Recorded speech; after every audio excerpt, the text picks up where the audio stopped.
Guys, how's it going? This is another attempt in making a better video, I guess. The first video that I made about this build, I kind of just started it, I started recording and I didn't care much about it. I just talked my mind. And here I'm gonna actually do the same, but this time I'm not gonna hide my stats there with my camera, because on the the past video, the previous video, I had it on the right, but yeah, now I have it on the left. The camera, so now you can see the stats. All right, so let's start talking about the build. This is a Blood Surge build. Just killed Uber Lilith with this build, so I'm gonna give you a quick rundown on how this works. Blood Surge is a blood skill, of course, and then it works with Overpower, and I am amplifying the damage not only with Overpower but also with critical strike damage. So let me give you a rundown here of the gear that I'm using. So 20% DR with basic skills. Basic skills, so which one am I using, right? I'm using Hemorrhage. So Hemorrhage, it is a blood's basic skill that generates blood orbs. And it also, if you have very good attack speeds, you can generate 9 essence each hit. And how do we get attack speeds, one may ask? You can first of all get the passive Acolytes, that gives 20% additional attack speed, and then you can also scale attack speed with the 2 vampiric powers that are incredibly good this season, which is Moonrise. Gives you 20% attack speed if you stacked it 5 times. It gives also movement speed, and movement speed is attack speed through Revenance. 40% of your total movement speed is converted into attack speed on a lucky hit, up to a 20% chance here. So yeah, it's insane attack speed for the build.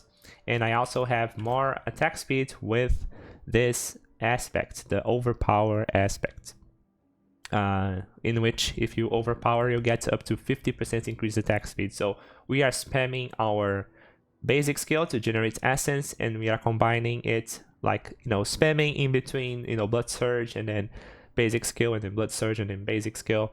So the only weakness with this build, I would say, is that sometimes you proc Overpower through the basic skill, so it deals a bit less damage, but it isn't an issue, because it's a must. It's a requirement for you to Blood Surge is to be able to generate essence, and sometimes you cannot do it even though I'm using the Starlight aspect, in which you get essence by healing your life. Sometimes that doesn't work good enough, because sometimes you just don't take damage. So if you don't take damage, you cannot, unfortunately, the over heal doesn't work for this ring, for example, which is unfortunate. But if it did work, holy shit, it would be like unstoppable. It would be able to spam the Blood Surge forever. But they made it so you can only proc this essence generation if you took some damage, for example, so you are able to heal your life. But anyways, so yeah, that's the helmet. And then the body armor is the percentage armor increase here that stacks up to 54%. I feel like this is pretty good on a high nightmare dungeon. If you want to have more armor, you can achieve that by just spamming your skills, and you are able to hold max stacks. So yeah. And then here I just showed you, I guess, which is the the attack speeds with Overpower proc. The unique pants, you can use anything here. I'm using this unique pants because, well, I dropped it and I kind of found it to be cool. I actually didn't know about this item until I dropped it, which is the cool part about it. I was surprised, like, oh, I've never seen this in Season 0, which is the season that I played. But now, I found this item and I found it to be quite useful, because I enjoy having a tanky character, and this item gives me this tankiness per se. It gives, first of all, it has the life roll, and life is not only defense, but it's in this build it's also offense, because Overpower is based on life and fortify and all of this stats there. So yeah, pretty good. And it also gives me all resistances, which is interesting. And then the special fix there, that gives me, you know, from 6 to 10 maximum resistance. I just realized actually that this is a max roll. I thought it was always 10%, but it's from 6 to 10. Okay, I got lucky, got a max roll there. And then it's 10% of maximum resistance for 6 seconds for a specific type. So if I get hit by fire, I get plus 10 to fire, for example. So yeah, this is pretty good on like a thematic dungeon, kind of. If there are things like that, like you know, full poison dungeon. I think there are like dungeons like that. So then you get plus 10 to poison all the time because you only get hit with poison. So yeah, pretty cool pants. And then the boots, I have unstoppable, while unstoppable, and for 4 seconds after you gain 25% increased movement speed. And you have phase basically from Dota. If you played Dota, you have the phase boots, so you can activate the phase through unstoppable. And how do you activate unstoppable? It's pretty easy. You just have to do the quest line, and then you can equip the metamorphosis, which I don't have equipped right now because I was testing something. What is metamorphosis here? I actually don't even know which one is which. Oh, this one. Okay. So yeah. Metamorphosis gives you the ability to, when you evade, which is basically spacebar, if you press the spacebar here and you evade, you get unstoppable for 4 seconds. And why is it so good? It's because unstoppable gives you CC immunity, basically. So you can, you know, run around the dungeon without this constant fear of getting chained with stuns and fears and frozen and whatever else. Because of unstoppable. So yeah, unstoppable is like a must in this season, or in every season in this game actually. If unstoppable was able, if this, you know, vampiric power was in season 0, I would have used it in season 0 and season 1, and now I'm using it in season 2 because they only released the unstoppable you know, as good as it is here, only in season 2. For 4 seconds, you get unstoppable when you evade, which is insane, and you can maintain it forever, basically, if you have a boots like this. So this boots, for example, as you can see on the first affix, or the, you know, the implicit on the boots, it says attacks reduce evades cooldown by 1.2 seconds. And that basically means you can, every basic attack, and you have a lot of attack speed, you get to reduce the cooldown. Therefore, you, with 2 or 3 attacks, you can already, you know, evade once again. So you are permanently unstoppable. So you can never be stunned, feared, in any of that. So yeah, pretty good. And so yeah. And then my weapon, I have the Corpse Dangerous aspect, which is, I think it's the best aspect if you don't have maxed critical strike chance, which is oh, I got a subscription. Okay. So yeah, Corpse Tendrils is pretty good because it gives you crit chance, and crit chance is amazing with overpower because, well, it's a multiplier on top of overpower, and yeah, that's pretty amazing on itself, but it also gives 80% more damage with critical strike damage. So that's insane. It's an insane aspect to have on the two-handed weapon because it gets the 100% bonus stats on it. So yeah. And then the amulet also works with critical strike damage. This unique amulet, I think it's the best one for this build. As you can see there, it says after you spend 300 of your primary resource, your next core skill is guaranteed to overpower. So that's a free overpower every 300 resources spent, and your blood surge costs about 30. So you are able to spam blood surge with your basic skill if you alternate in between, and then this this 300 requirement here of essence, it goes by really quickly, so you can have that guaranteed overpower, and so that's pretty good. Yeah. And then on the second line, it says your critical strikes that overpower deal 80% more damage, and that's also insane. It's crazy insane actually, because we are running a whole bunch of critical strike chance. As I talked about, this one perfect roll gives you 40% crit chance for 6 seconds. So yeah, you're gonna crit a lot, and so yeah, a lot of crit damage coming from the unique amulet here. Besides, the stats from this item is also insane. It gives crit chance, overpower, resource generation, and +2 to all core skills. This is insane. It's the best amulet in the game, I think. It's so good. And then the ring here, blood bathed aspect, gives you the blood surge nova to echo. So it deals 50% less damage, but it's basically like a 50% more damage multiplier because it echoes the overpower. So yeah, that's pretty good. And then the starlight aspect, this one is, for some reason, it's incredibly rare to drop. So first of all, this aspect only drops on the rings, so you have to spam, you know, the jewelry chest on the Hell Tides events, for example, to drop legendary rings, so you can have a chance to drop starlight aspect. And this aspect gives you from 20 to 40% of your primary resource every time you heal for 25% of your life. So yeah, for you to generate this resource, you have to have taken some damage, and then you heal, and then if this healing it goes up to 25%, then you can you know, gain that resource. So this is pretty good source generation or resource generation. And so yeah, that's that.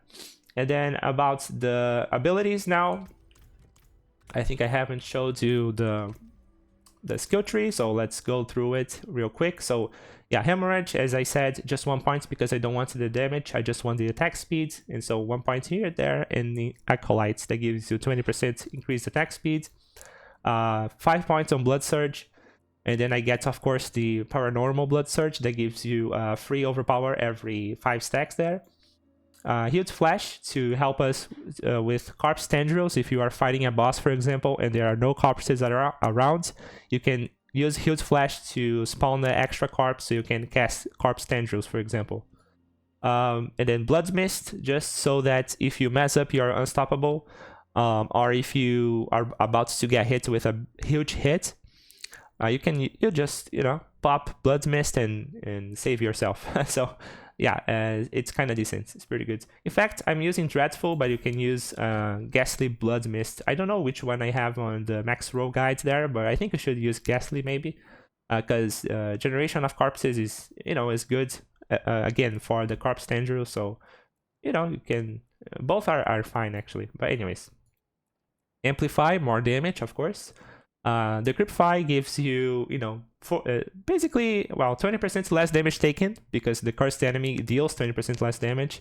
And it also gives you CC, which is the slow, right? And crowd control allows you to proc then the Paragon, the control Paragon, that gives you increased damage against crowd controlled enemies. So it's 10% more damage there, plus the damage increase you get from the bonus from the stats from the Paragon. So yeah, the Decryptify allows you to deal more damage basically, and it also applies the cooldown reduction from Abhorrent Decryptify passive. So yeah, it's pretty good. And then the Blood Wheel, I get 3 points on everything. So this Drain Vitality gives you the Fortify on the blood skill cast, and you are casting a whole bunch of blood skills really quickly because you have insane attack speed with Ravenous and Moonrise. And yeah, the basic skill, 20% attack speed increase and so on, and the 50% increase attack speed with overpower, so for 4 seconds. So yeah, you have a lot of attack speed, so Drain Vitality is enough for you to maintain Fortify. And then yeah, Tides of Blood is more damage with overpower. Coalesced Blood is more damage while healthy with blood skills. And Gruesome Ending is more healing received from all sources, which is pretty good. I'm not using Transfusion because I feel like they kind of messed up this passive. I don't think this is useful for no builds at all. Even if it's a Blood Ore based build, I don't think this is good, just simply. Because it's a 12%, I think it's a 9% chance, right? It's 3 points on a lucky hit, and it only can occur every 4 seconds for just a single Blood Orb. I think this is wasted points here for sure. And then Corpse Tendrils, 5 points of course, because, well, we have to be proccing the legendary aspects to get crit chance, crit multiplier. So, and also it applies vulnerability, so Corpse Tendrils is insane. And it also stacks every mob together, so you can hit your enemies with Blood Surge, and the Blood Surge, the more enemies you hit, the more things it does here. So I think it's more damage, right? Blood Surge Nova damage is increased by 10% more per enemy drained. Yeah, so Corpse Tendrils allow you to stack everything together and allows you to stun them, apply vulnerability, gets you crit chance, crit damage, and then you can deal more damage with Blood Surge as well. So it's insane. You have to use Corpse Tendrils. And then here I'm using Bone Storm now. So I used to actually use Bone Prison because it has way less CD than Bone Storm, and it, it helps with Vulnerable because Corpse Tendrils alone cannot fully have the 100% uptime on Vulnerable. So then I was using Bone Prison because he applies Vulnerable. And then, but you know what? I thought that Bone Storm is better because even for Nightmare Sigils, because at the end of the dungeon, usually there is a boss, and to kill that boss quicker, you can just first you activate Bone Storm, and then you use Corpse Tendrils on a corpse, and then you have that insane crit chance and insane crit damage, and you can just burst down the boss or the Butcher, for example. So yeah, so then I'm using Bone Storm, even though it has 60 seconds cooldown, if it is for the specific use of killing the boss or the Butcher, or any other boss in the game. So yeah, then I'm using Bone Storm. It also gives damage reduction, of course, so it's always good to have more damage reduction. Here on the wheel, I get Inspiring Leader because it's 12% attack speed if you have been healthy for at least 2 seconds. So yeah, this is pretty good. And then Standalone is DR if you don't have any minions. We have all minions sacrificed, so we don't have minions, so more DR. And then bonus sacrifice, of course, with Memento Mori. And then Wrathman's Vigor, obviously, because it gives you a free overpower. And every time you pick up a Blood Orb, it reduces the cooldown from Wrathman's Vigor by 2 seconds. So yeah, and then the sacrifices I have is the first one is for resistances. So if you already are capped in elemental resistances, you don't have to pick this. You can pick something else. Probably crit chance, because crit chance is insane in this build. Again, if even more if you are using the amulets that gives more damage if you critically strike. So yeah, crit damage is insane. And so yeah, you can drop this if you want. And then on the mage sacrifice, of course, I have 25% more damage with overpower. I think it's the only option here. Yeah. And then the golem sacrifice is also, life. Life is so good because it's both defensive and offensive stat for overpower. So yeah, there we go. But actually, wait, now that I think about it, since I'm critting so much, guess what? I can pick up the 30% more multiplier on crit damage. This might be also, this is actually more damage, straight up. This is more damage straight up, but it's less defensive. So then you have to choose which one you want. And attack speed is kind of a choice as well for more, essence generation. But, every option here is better. But if I would have to rank it, I'd say actually that 30% more crit damage is the best choice for damage, of course. And then the second best choice is maximum life because it's both defensive and offensive. So for now I'm using this, but I think I'm going to try out this one to see how much more damage I deal. And then the third option is attack speeds because you already have a whole bunch of attack speed, so I don't think it's necessary. So what else do I have to say here? Let me go for the Paragon, but first let me drink some water.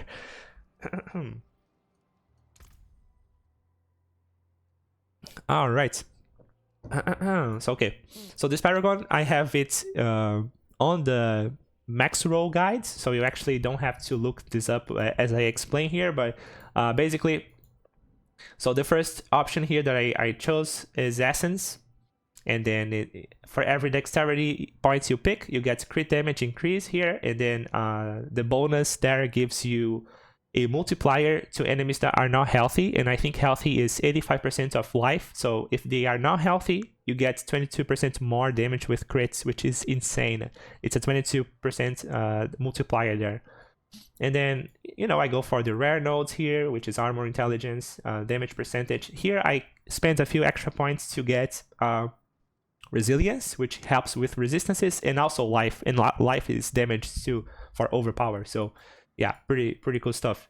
And then so on this board here, which is this is the Bloodbath board, the first board I get, of course, because I want to amplify the overpower damage. So I get Bloodbath first, and then I can go for this one that gives life and damage while fortified, which is pretty cool.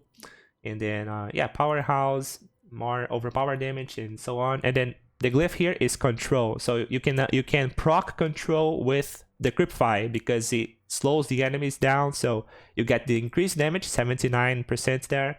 And you also get the multiplier that is 10%. And if they are stunned through corpse tendrils, it's then a 20% multiplier instead of 10. So control is pretty decent in Nightmare Dungeons at least. So yeah. And then on the third board here, I got Scent of Death, which is basically 15% damage reduction if you have 2 corpses nearby, and if you don't have that, it's 15% more damage. So it's pretty good as well. And here you got some extra good stuff like 50% damage to injured enemies, armor, which is pretty good. And then here you got life, shadow resistance. But I picked this for the life percentage because it's kind of rare to come by life percentage. So I feel like you have to pick up everywhere the life percentage because this is an overpowered build. So yeah, it benefits from because of offensive and defensive. It's an offensive and defensive stat. So and then here the glyph that I use is overpower, the dominate glyph of overpower that gives you, as you can see, it's an insane number there, 427% increased overpower damage. And there is also the bonus of you get a multiplier there, which is 15% more damage. When you overpower, you get when you overpower, you get 12% more damage for 5 seconds. That's it. Okay. And then the fourth board here is blood begets blood. So every time you pick up a blood orb, you get 5% more damage, and then up to 15%. So since we are spamming our basic attack, and our basic attack generates blood orbs on a 20% chance, we are gonna be always getting blood begets blood, I guess. 100% uptime if you move around a little bit while attacking, like orb walk from Dota. I don't know if you ever played Dota or League of Legends. You can attack walk basically, and then as you walk while attacking, you can pick up the blood orb. So that's pretty good. And I think my lightning is off here, so let me turn on the lightning. I don't know why. All right. There we go, we have lights now. Anyways, and then the glyph that I use here is territorial. So this one gives increased damage against close enemies. So since we are playing Blood Surge and not Bloodlands, we want to be close to the enemies. And so this is an increase in damage, and also DR while close to enemies. So pretty good for Blood Surge, I would say. And this board also gives you damage with blood orbs, and I decided to make this strange pathing here because we get overpower damage 90% if you have the 605 intelligence here. If you have it on the fourth board, right? 605 intelligence requirements for 45% extra overpower damage. So yeah, pretty good. And these 3 nodes here give 22 overpower damage each. So that's 66%, 67.5, I think. So yeah, pretty good stuff. And the last board is Bone Graft, which is useless, but I'm not going for the legendary nodes, of course, because we are not playing bone skills. It's just for the glyph here, exploits, and it's more so for the tenacity, which gives you 4% maximum life and 100 armor. Unfortunately, I could not get to 520 willpower, but if you can achieve that somehow, you can get this 4% extra maximum life percentage. So that would be insane if you can achieve that, actually. So yeah, it's pretty good. I actually, one thing I don't know, I think if you order the boards to be a certain way, I think the willpower decreases here or something. Like if this board is on the 4th position, does that matter? I actually don't know about that, but if it does matter, then maybe this board should go here first. I'm not sure if that matters, but anyways, you get what I mean. If you can get to the 520 willpower, you get the increased life there percentage. So yeah, pretty good stuff. And I think that's pretty much it. So the gameplay is basically you walk around and you spam hemorrhage and with blood surge, so you can have essence generation and you can cast corpse tendrils at will. Anytime you want, if there is a corpse nearby, so you get the increased crit chance, and then you get the increased crit damage. And Bone Storm is used against bosses mostly because it has 60 seconds cooldown, so you only pop this for bosses because it's 20% extra crit chance, and it also gives a damage reduction, so pretty cool stuff. Blood Mist to dodge the crowd control or to dodge a big hit that is coming to one-shot you somehow. I don't know how you would get one shot with this build because it's pretty tanky.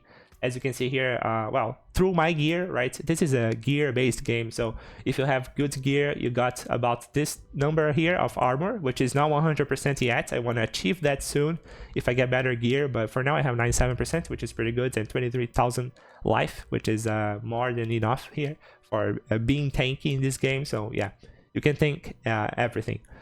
Besides Uber Lilith, of course. Uber Lilith just one-shots everybody, I guess. So anyways, and then the Decrypt 5 for crowd control, CDR, and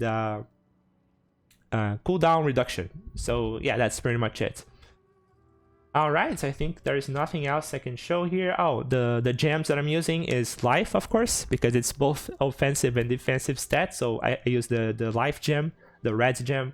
And then on the weapon, I also use the red gem, of course, because it's overpowered damage increase, so insane.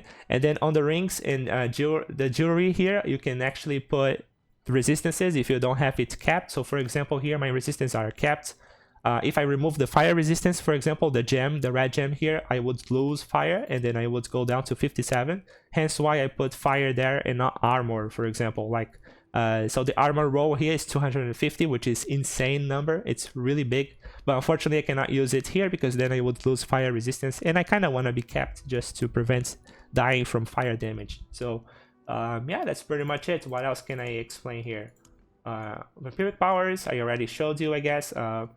So yeah, metamorphosis you can use instead of blood boil, I guess, or you can drop maybe resilience or undying. I actually don't know which one you can drop. This is pretty difficult because every power on the vampiric power is actually very useful, so you have to change around depending on what is the content you are targeting for. I'd say that for nightmare dungeons you want to run metamorphosis. It's like a must because it gives you crowd control immunity, and you can basically have that 100% uptime with the boots that gives you the evasion CDR, or CD on hit I should say. And but Blood's Boil, for example, if you are in between Blood's Boil and Metamorphosis, I'd say Blood's Boil is better for boss killing because it gives you extra overpower, so it's more damage. And Metamorphosis is better for Nightmare Dungeons because of Unstoppable. So yeah. And maybe then you can drop Resilience if you feel like it, but Resilience gives you a lot of DR if you are doing high Nightmare Sigils, because the more damage you take, the more DR you get, right? Yeah, that's it. And then Undying helps you with, well, it gives you life percentage recover, which is 3%, and then it double that number if you are below 50%, so that's pretty good. And it also procs more of the Starlight aspect that gives you resources every 25% of health you recover, so yeah, it's pretty good vampiric power, I would say. And then of course Moonrise with Ravenous, because you want that attack speed, you want that movement speed from Moonrise, and so yeah, everything here is pretty good, I guess. And since I'm gonna be doing Nightmare Dungeons now, I think I'm gonna just swap out, you know, Blood's Boil, for example, for Metamorphosis. I just killed Uber Lilith. I'm gonna be linking the Uber Lilith kill in the description if you're interested. And yeah, that's pretty much it. So thanks for watching. And if you enjoyed this type of content, don't forget to thumbs up and subscribe. I'll see you guys next video then. Bye bye.